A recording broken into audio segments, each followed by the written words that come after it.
Arkay the God. So be it known that the gods were once as we. Arkay, the god of death and birth, was an ordinary shopkeeper whose only unusual characteristic was a passion for knowledge.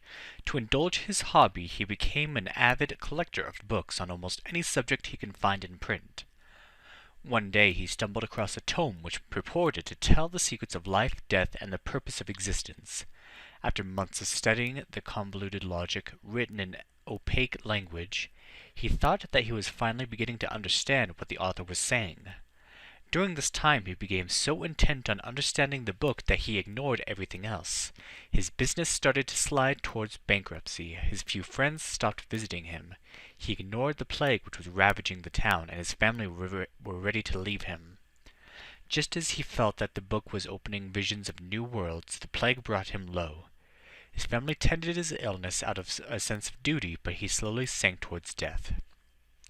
So, as a last resort, he prayed to Mara the Mother Goddess to allow him enough time to complete his studies of the book. "Why should I make an exception for you, Arkay?" asked Mara. "Mother Mara, I am finally beginning to understand this book and the meaning of life and death," he answered, "and with a little more time to study and think, I should be able to teach others." It sounds to me that teaching others is an afterthought to appeal to me," she replied. "What is the reason for death and birth?" "There are far more souls in the universe than there is room for in the physical world. But it is in the physical world that a soul has an opportunity to learn and progress. Without birth, souls would not be able to acquire that experience, and without death there would be no room for birth."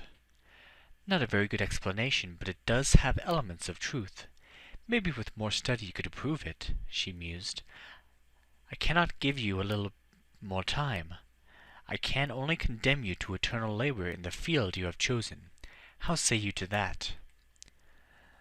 "I do not understand, mother," said Arkay. "Your choice is either to accept the death that is so close or to become a god with us. But a god is not an easy nor a pleasant thing to be. As the god of death and birth, you will spend eternity making sure that deaths and births stay in proper balance in the physical world. And, in spite of what you believe and understand, you will always agonize over whether your decisions are truly correct. How do you decide?" Arkay spent what seemed to him as an eternity in thought, before answering. "Mother, if my studies are not completely wrong, try to transmit the reasons for death and birth to humanity." "So be it, Arkay, god of birth and death."